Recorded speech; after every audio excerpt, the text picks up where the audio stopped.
नमस्कार बच्चों। आइए भारतीय वसंत गीति कविता की व्याख्या को आगे बढ़ाएं। अब तक आपने दो छंद की व्याख्या देख ली है। अब आगे बढ़ते हैं तीसरे छंद की ओर।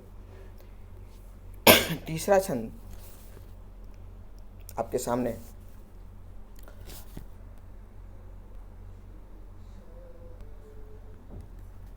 ललित पल्लवे पादपे पुष्प पुंजे।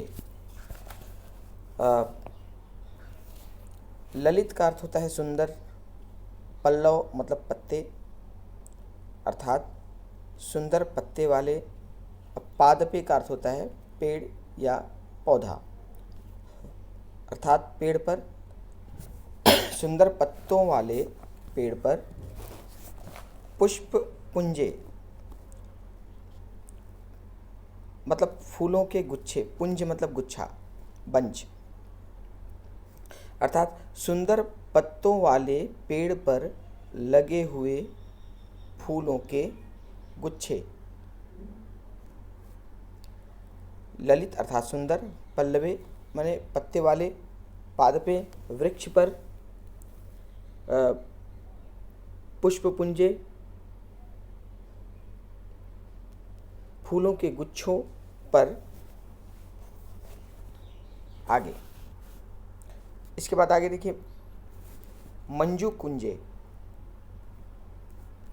मंजू कुंजे अर्थात सुंदर लताओं से युक्त स्थान। मंजू मतलब सुंदर, कुंज मतलब वह स्थान जहाँ लताएं हो, लताओं वाला स्थान को कुंज कहते हैं। जैसे आप लोगों ने श्री कृष्ण की लीला भूमि को सुना होगा, कुंज की गली, अर्थात वह स्थान जहाँ पर फूलों जहाँ पर फूल हो, अर्थात उपवन बगीचा। तो मंजू कुंजे अर्थात सुंदर लताओं से युक्त स्थान, इसका अर्थ है उपवन। उपवन को कहते हैं मंजू कुंज।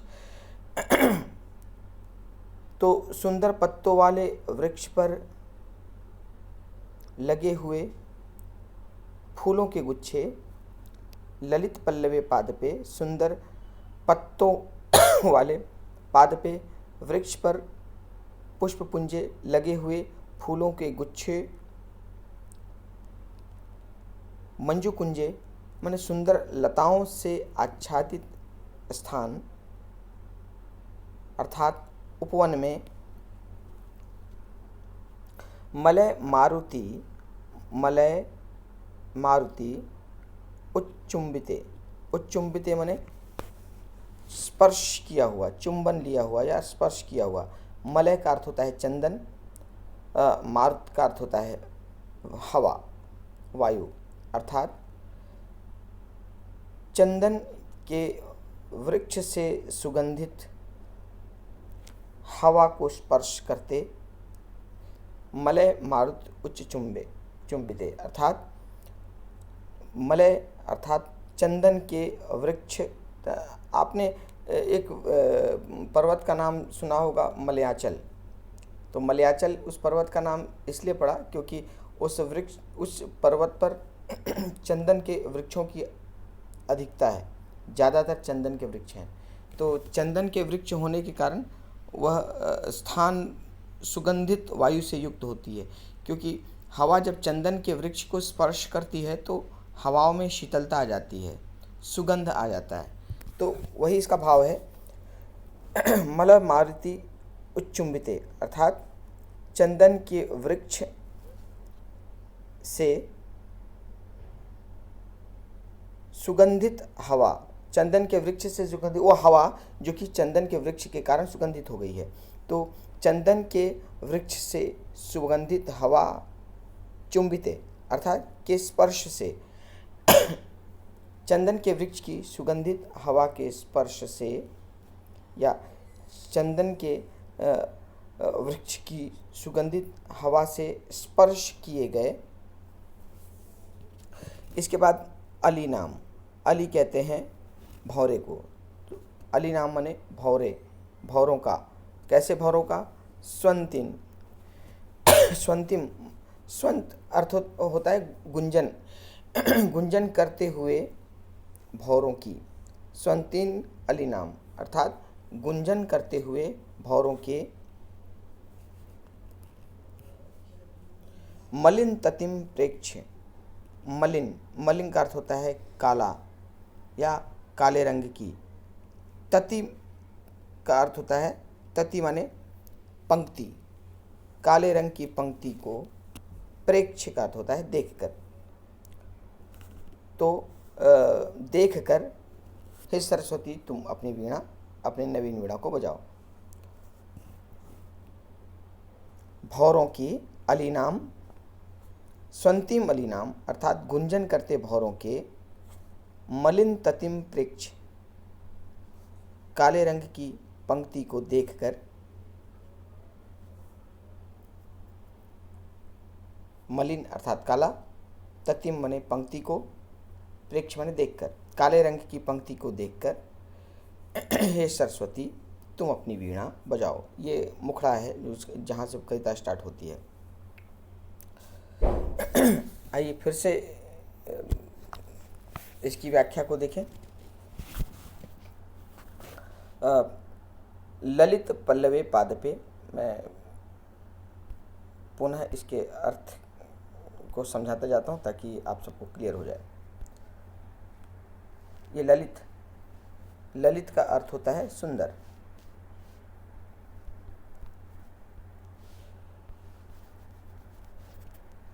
पल्लव, पल्लवे, पल्लवे मतलब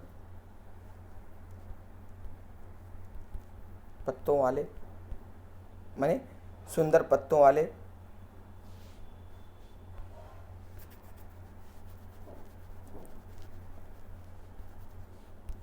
पादपे, पादवे का अर्थ है वृक्ष पर।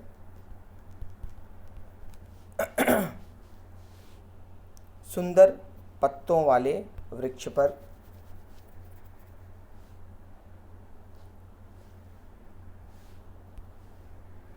पुष्पपुंजे अर्थात लगे हुए फूलों के गुच्छे, फूलों के गुच्छे अर्थात सुंदर पत्तों वाले ललित पल्लवे पादपे वृक्ष पर पुष्पपुंजे लगे हुए फूलों के गुच्छे। इसके बाद आगे है मंजू कुंजे। मंजू अर्थात सुंदर, कुंज मतलब फूलों का स्थान, मतलब फूलों से युक्त स्थान। तो सुंदर लताओं से युक्त स्थान, सुंदर लताओं से युक्त स्थान अर्थात उपवन, उपवन को कहते हैं मंजू कुंजे। तो सुंदर लताओं से युक्त स्थान अर्थात उपवन, मंजू कुंजे। सुंदर लताओं के स्थान अर्थात उपवन में। इसके बाद है मलय मारुति। मलय मारुति माने, मारुति माने हवा। कौन सा हवा? मलय, चंदन से युक्त हवा। तो चंदन के वृक्ष की सुगंध से युक्त वायु, मारुत माने हवा, चंदन के मलय, चंदन के स्पर्श से उच्च उच्च चुंबित माने चंदन के वृक्ष की से सुगंधित हवा के चुंबित स्पर्श से। मलय अर्थात चंदन के वृक्ष की सुगंधित हवा से स्पर्श किए हुए मलय मारुत उच्चुंबिते।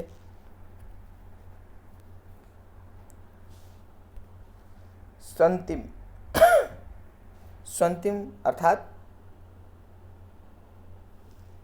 गुंजन करते हुए, भौरे का जो स्वर होता है उसको गुंजन कहते हैं। गुंजन करते हुए अली नाम, अली नाम अर्थात भौरे, गुंजन करते हुए भौरों की स्वंतिम, गुंजन करते अली नाम भौरों की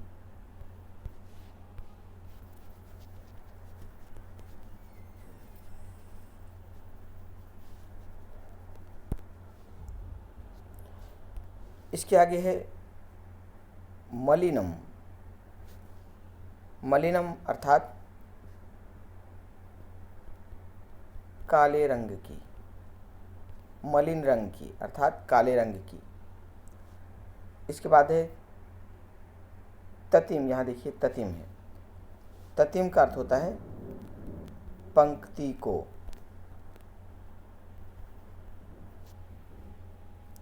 इसके बाद है प्रेक्ष्य। प्रेक्ष्य का अर्थ होता है देखकर, देखकर, काले रंग की पंक्ति को देखकर। इसके आगे हे सरस्वती तुम अपनी वीणा को बजाओ। तो ये इसका अन्वय है। इसके पद को आप गद्य के स्वरूप में जब पुनर्स्थापित कर लेते हैं तो अर्थ को ग्रहण करना आसान हो जाता है। तो ये हुआ। फिर से देखिए, ललित पल्लवे पाद पे पुष्प गुच्छे, ये हुआ पहला अन्वय। ललित पल्लवे पाद पे पुष्प गुच्छे अर्थात सुंदर पत्तों वाले वृक्ष पर लगे हुए फूलों के गुच्छे। मंजू कुंजे अर्थात सुंदर लताओं से आच्छादित स्थान, उपवन में। इसके बाद हुआ मलय मारुति उच्च चुंबिते। मलय के वृक्ष की सुगंधित हवा से, चंदन के वृक्ष की सुगंधित हवा से चुंबिते स्पर्श किए हुए। इसके बाद स्वंतिम अलीनाम, गुंजन करते भौरों की। मलिनम ततिम प्रेक्ष, काले रंग की पंक्ति को देखकर हे सरस्वती तुम अपनी वीणा को बजाओ। तो इसका भावार्थ आप लोग को समझ में आ गया होगा। आइए अब इसके भाषिक तत्वों पर चर्चा कर लें थोड़ी। जो जो शब्द आए हैं उस शब्द के क्या अर्थ हैं इस पद में, उसको देख लेते हैं। और उसका संधि कहाँ कहाँ है और किन प्रत्ययों का प्रयोग हुआ है इसको जान लेते हैं। सबसे पहला है मलय मारुत उच्चुंबिते। तो यहाँ पे आया है मलय, मलय मारुत, एक शब्द हो गया है मलय मारुत। इसके बाद है उच्च, उत।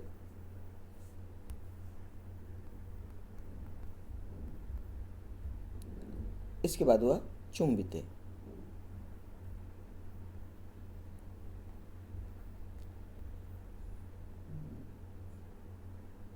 चुंबिते। यहाँ मलय मारुत अ के साथ उ मिलके ओ हो गया मारुतो, और त के साथ च मिलके त का च हो जाता है व्यंजन संधि के अंतर्गत। प्रथम वर्ण के बाद त के बाद यदि च आता है तो त का च आता है हो जाता है, त के बाद ल आता है तो त का ल हो जाता है। तो ये व्यंजन संधि का है, इसलिए त के साथ च मिलके त का च बन गया, तो बना मलय मारुत उच्चुंबिते। ये यहाँ पर संधि का प्रयोग हुआ है।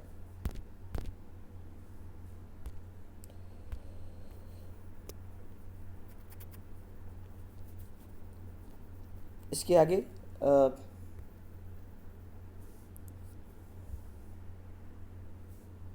यहाँ देखिए इस शब्द में भी है स्वंतिम।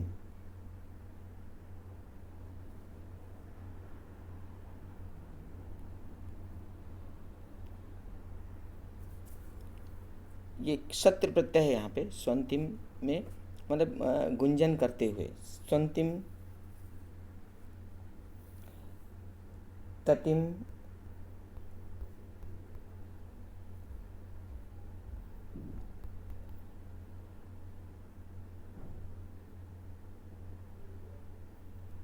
प्रेक्ष, स्वंतिम ततिम प्रेक्ष, मतलब गुंजन करते हुए भौरों की पंक्ति को देखो। अलिनाम, भौरों की गुंजन करते पंक्ति को देखो। प्रेक्ष मतलब देखकर। इसके बाद एक और शब्द है जहाँ पर संधि का प्रयोग है, प्रेक्ष। इसमें प्र के साथ इक्ष मिलकर बना प्रेक्ष, मैंने देखकर। यहाँ पे लप प्रत्यय का प्रयोग है। इसके बाद हम प्रत्यय देखते हैं। ललित, लल के साथ त प्रत्यय मिलकर बना ललित। जैसे पठ का पठित, पठ के साथ त मिलकर पठित, वैसे ही लल के साथ त मिलकर ललित। ललित अर्थात सुंदर। इसके बाद जैसा हमने कहा स्वंतिम शत्रु प्रत्यय है स्वंत, स्वंत के साथ डीप मिलकर बना स्वंतिम। तो ये हुआ है स्व नन शत्रु प्रत्यय। शत्रु प्रत्यय के साथ डीप मिलके ई हो गया। जब डीप प्रत्यय लगता है तो ई का ई बन जाता है स्त्रीलिंग के साथ।